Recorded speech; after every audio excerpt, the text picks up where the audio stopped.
Hello, welcome to the Learning Teaching Interaction number 1 for Group 1.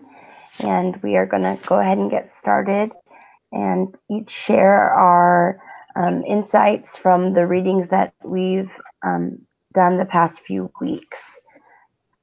Start and just say a few things and we'll go from there. One of the things that stuck out to me the most from the reading was the focus on marketing. And I guess this just kind of goes to show that, and I don't know if it's just because like being LDS or what it is, but I felt like it was a common sense type thing. Like, well, of course, like this is like a worthwhile thing. And of course, you know, family strengthening is something that people should spend time on. I just didn't really think that people needed convincing of that, but I guess they kind of do. So I found that really interesting, the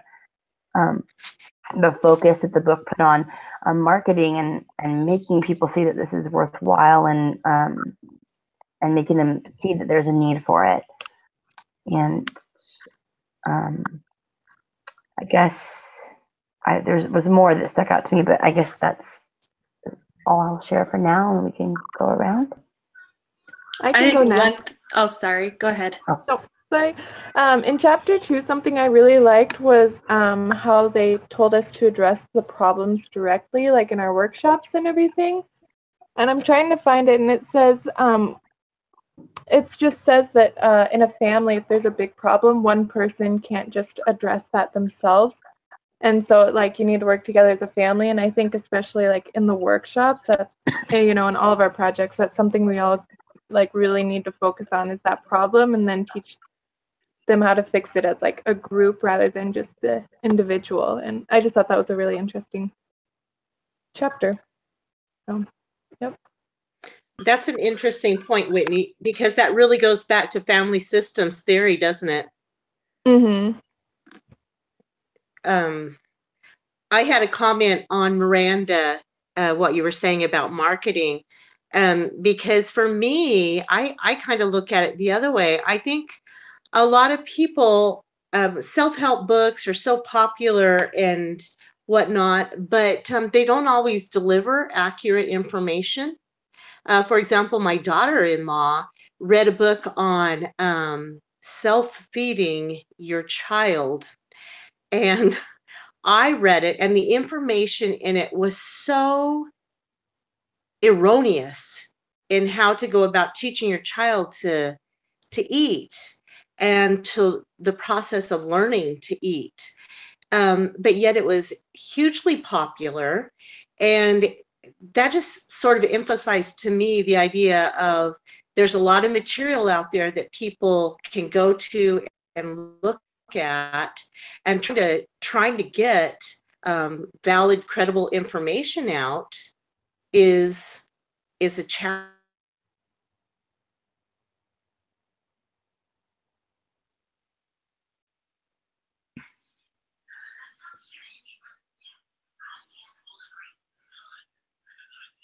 Are we all frozen? I think just Vicky is. So I had a comment too about the marketing while we wait for her to come back. I thought it was interesting while reading that chapter, just that, you know, it is hard to get people out probably to some of these things. I'm a busy mom, so I might be one of those who say, well, I've got this going on and this going on and this going on. Do I really have time to go and learn about whatever it is? Or can I learn about that quicker by just reading something on the internet? So I think in our marketing, we have to really think about the needs of people, because if something, how to say this, if I had a need and I'm searching for information about that particular need, I would go to a workshop about it. But if I'm not searching for something, like if there's a workshop about how to teach your children to eat healthy, and that's not something that I need, I would not spend 2 hours of my time going to that workshop. Does that make sense? So I think that's what this chapter was talking about, is that we really have to know what the needs are in our community if we want people to come to our workshop and spend their time with us, that we have to know what their needs are, otherwise they're not going to show up. because it doesn't fulfill something that they need. And time is precious, right? For all of us. I think along those same lines too, like when we are doing our workshop or our, one-on-one with people, whatever we're doing, I think like we need to not only deliver information, but we need to help them have an experience, because, they can get information online, they can get information, but really having an experience where they're, either around other people that have the same need, or that they experience kind of like an aha, or they kind of come to a realization of what they can do to help their family. I think the experience is really what is worth it for the time, rather than just the information. Yeah, Right. I think to go along with that too. Oh, sorry, did I cut somebody off? I'm sorry. Just like along those same lines, I know I told Miranda this too when we did our little discussion thing last week. But in the readings too, the thing that stood out to me in chapter 1, when it was talking about like the different approaches to, I guess, teaching, the critical inquirer one, that was just talking about using questions and stuff. And to go along with what everyone has said, really, it just kind of reminds me of being a missionary and teaching in the way of you use questions and inspired questions to allow the person to pretty much teach you on what they want to hear. And, as missionaries, you use the term teach people and not lessons. And I know it's something Miranda and I are really going to strive to do when we're teaching our people, is to really make sure we, put my words together, make sure that we have questions, but also are willing to let them talk to us and really get to know kind of where they're at on an understanding level first, so that we know how to address their concerns. That's a really good point.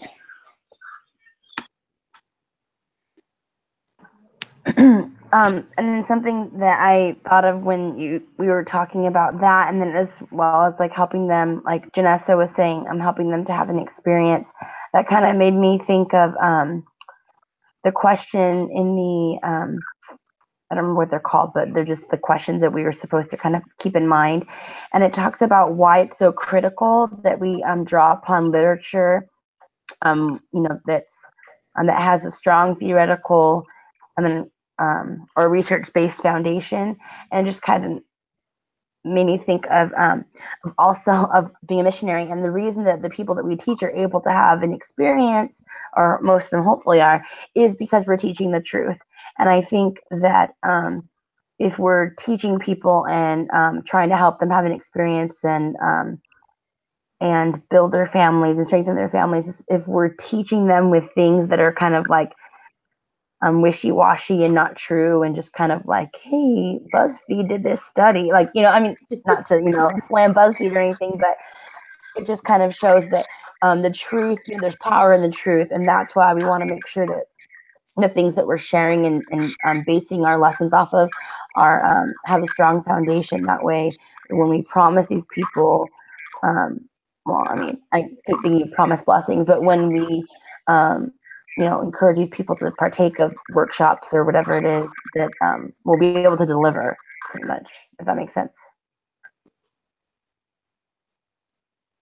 I like that point, Miranda, of truth. I had accurate information written down, but I really like the word truth. That was really good.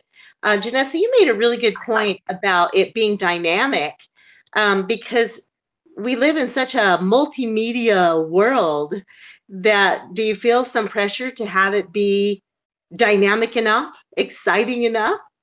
Even if when we deliver truth, if it's boring and doesn't draw them in, are they going to get it? I don't know.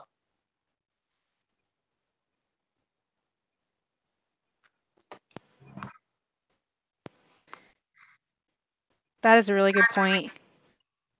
I think I don't think it necessarily for someone to have an experience, I don't think it has to be like necessarily exciting to be eventful in their minds. Even something as simple as like a role play or something, so that they can kind of practice different techniques. I think it would help them to have an experience that kind of shows them like, oh, this is something I can do. It's not just like cool information that's out there, but it's actually applicable and it can actually change my family.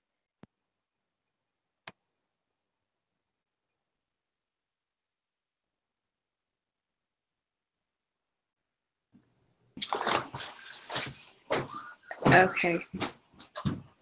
I agree with everything you said. Sorry, I was a little bit distracted for 1 second. So one of the questions that I addressed in my outline is, why should we care about family life education? Why is it important? And I think that came from, I can't remember if that was kind of more addressed in chapter 1 when it talked about the history. But I thought it back to my own experience with family life education, my first experience that I've ever had before I took any classes. It was many years ago when I was a new mom. I had I think she would have been 2, and then I had a baby. And my husband was in school, and so we were actually on WIC for a little bit of time while he was in school. And part of the WIC program requires you to take family life education classes in order to get your little WIC coupons. And so I had to take classes, and I actually learned a lot from those classes that kind of molded me as a mom. So I don't know what parents did without those classes, because I don't know where else you would get that information if you didn't have that resource. And so I remember thinking that, and that was, I don't know, that was 12 years ago, so a long time ago. And so then when I looked into this major, it just was all very fitting, because I look back to that. I learned things about nutrition, about teaching my kids about bedtime routines. And these are things that I still use today with my little ones that I still have. So anyways, I have a strong, I don't know, I just feel like it is really important, but I can see how not everybody in this world would have that same viewpoint. So we have to make it, like you guys have talked about, make it dynamic, make sure the things that we present are truthful, so and make sure that we're meeting the needs of the target audience, so that we can get other people excited about something that they may not feel is so exciting, but I do.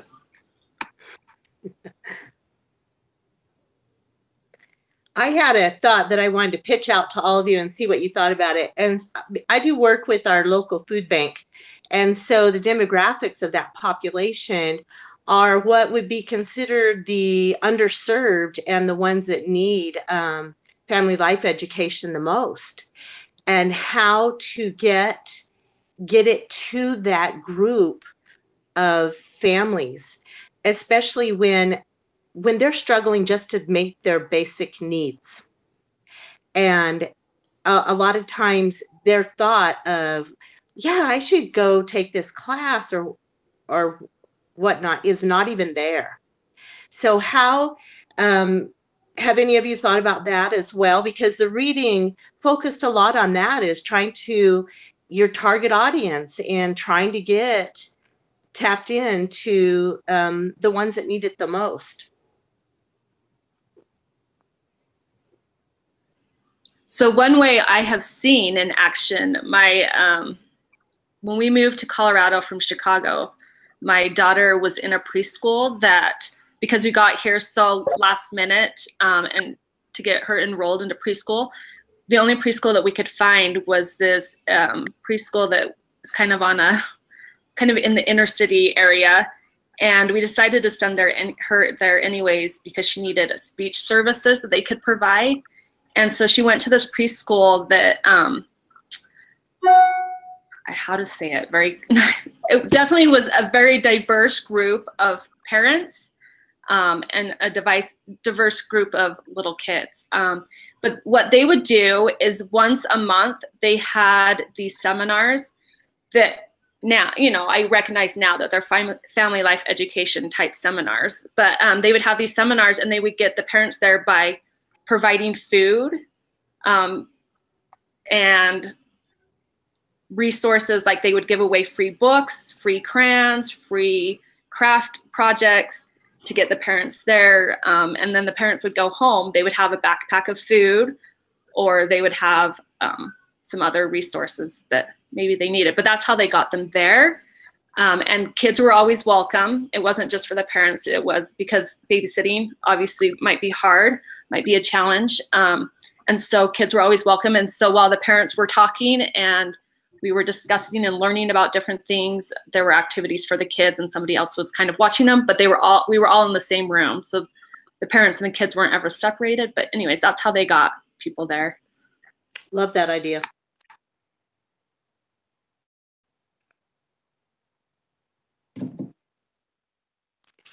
I like, and I don't know like exactly how this would even be distributed, but on like a mass level, but that made me kind of think of what Heather was saying about the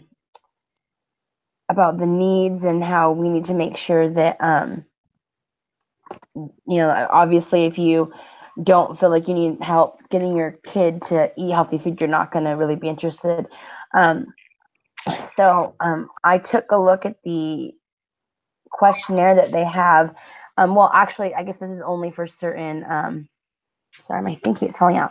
For the family relations option, which is what Emily and I are doing, when they send out questionnaires to people who might be interested, there's like this checkbox section that says like, what are you interested in learning about? And it asks them, you know, like parenting or marriage prep, and it just I think that's a cool way to gauge needs and interests, is to, like, I don't know, send out a flyer or a questionnaire or something that way. That way, you know for sure that at least some people are you know, are getting the information that they want, and that way you're not, you know, wasting your time doing you know, mommy and me in a group in an area where the moms are like, okay, I don't, you know, I'm not interested in that, or whatever, if that makes any sense. Sorry. My thoughts aren't always like what I, you know, exactly want to say. Hopefully that makes No, that makes perfect sense. And we've read about that, you know, making sure that what you're targeting and what your aim is hitting the mark as far as the demographics of that population. That's really important, Miranda. So very good point. real quick, does anyone, I should have done this, but I didn't. Oops. Does anyone know how long we've been going for? It's 102 right now. So we probably got on like at 12:35-ish. Yeah. I don't know when we started the recording though, because I probably didn't get on until like 40 or 45 even. Yeah, Probably 40. Yeah. Yeah, good point. So we probably started the recording around 12:45. I'd agree with you Yeah, on that'd that. be my guess. Can I share, does anyone else have anything else to add on that, or can I share another insight that I had? Go ahead and throw out Okay. your point.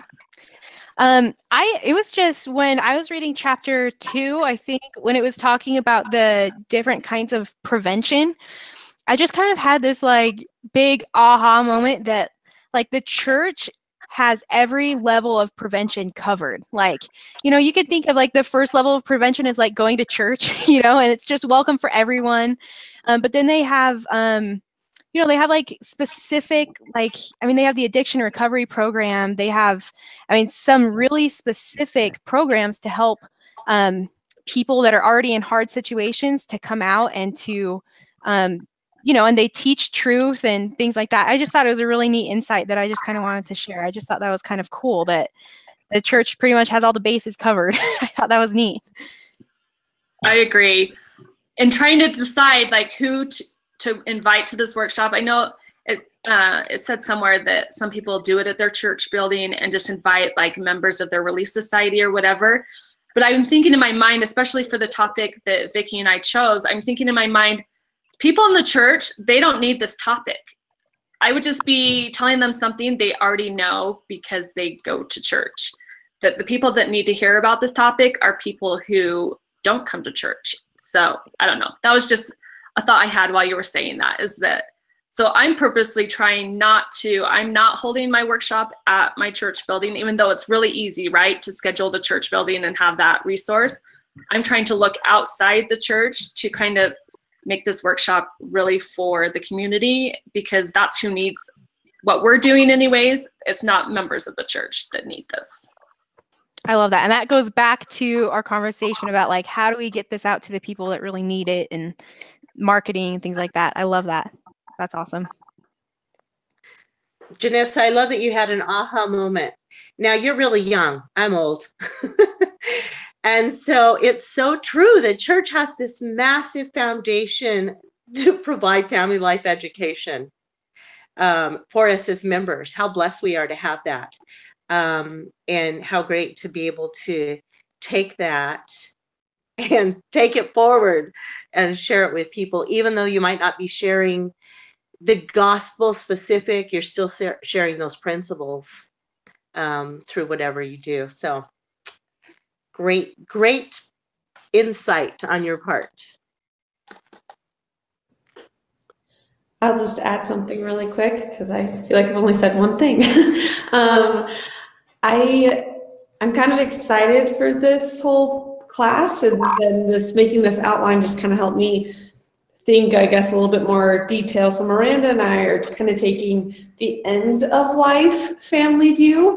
So we're gonna talk to those who are in homes, or the families of those who are have family members in homes or whatnot. And so just kind of taking what you guys have said, we're all probably going to do different family related things for our projects, but just hearing your guys's views about maybe the younger stages of family life to middle-aged and the end of life, it's just helped me to kind of stop and think about how much it applies throughout the whole lifespan.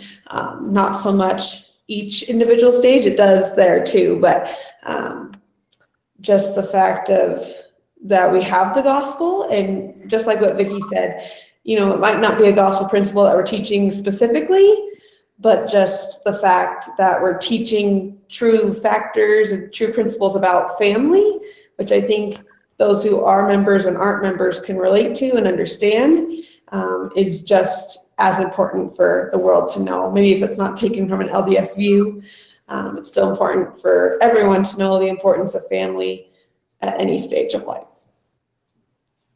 I really like actually what you said about that, how you can keep learning in all stages of life, because I really think that there's really no end to progression, and there's always something to learn here, no matter what age you are. It's always a new stage of life, and it's always new, and there's something you have to learn in that. So yeah, I thought that was a good point. Whitney, what are you doing your project on, your portfolio? I think I'm doing it on marriage, just early on in the marriage, so newlyweds and everything. So okay. I'm gonna get married here soon. Relations. Which option did you take? I'm doing a workshop. Okay, good deal. Yeah. So trying to target the young married couples and try to teach that. So great. Yeah, I'm excited too. Just like Emily said, I know we're both excited for our family relations project. I'm nervous though, just because I feel like I'm going to be teaching these things to people. So I just learned this, but I'm going to teach you all about it. But I'm excited, and I hope that it goes well. And I agree with everything that you've all said. I totally agree, Whitney, that there really is no, there's no oh, well, now that you're, there's no end to progression, and there's no end to being family life. Even, excuse me, one of the ladies that we'll be teaching, she's divorced, and she's a convert to the church. All of her kids are off on their own. They're all married. They all have kids. She still is, she's still progressing in her part in family life. And it's interesting to see that her part now, she's a grandmother, and she's kind of trying to figure out, how to different things like how to keep her independence, but also there are things that she needs help with to, looking back, 50 years, she was a mom to a 2 and 1 year old. And now it's interesting to see, how much life changes as far as family life goes, throughout the years. So yeah. That would be very interesting to follow your progress on that. Miranda, there's a saying in medicine that says, see one, do one, teach one. So that's something you can remember. You learn it, you're going to practice it, and then you're going to teach it. So way to go.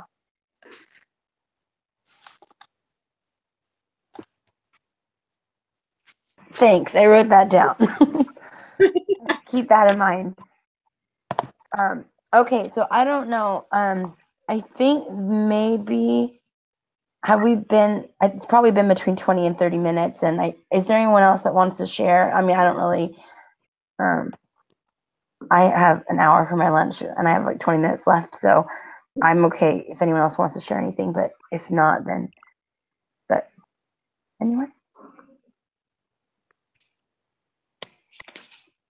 I think we're good. Okay, great. So I'm glad that we decided to do this option, because I'm not going to lie, and we're recording, so it's fine that the teacher knows, but I kind of just like didn't want to record myself talking for 8 minutes, but I'm really glad that we decided to do this, because I feel like I got a lot out of it than I would have gotten just hearing myself teach. Not that I don't want to hear anyone else teach, because I totally would, but I know I've gotten a lot out of this, so thanks to all of you for your insights. I think everybody who's on our discussion board was able to meet, correct? Yeah, I think so. Okay, Yeah. that's very good. One. I saw one, maybe, I don't know. I saw Was there one more? who was like, I can meet at 12:30 or 9:30 tonight, but I don't know if she's already met or something. I don't know if it's somebody who's here, maybe not. I don't know, but There was Emily Quinn. that's me. Oh, that's right. I should recognize your face. I went and looked at your videos so I could get to know you a little bit. Yeah. Very good. Okay. All right. But I think everyone's here, because there's 6 of us here, and then I'm in the email from Sister Knutson, and yeah, it says Emily, Miranda, Whitney, Janessa, Vicky, Heather. I think that's our entire group. Nice job, guys. Okay, awesome. So I'm going to go ahead and stop our broadcast. And you're going to Thanks, guys. post the link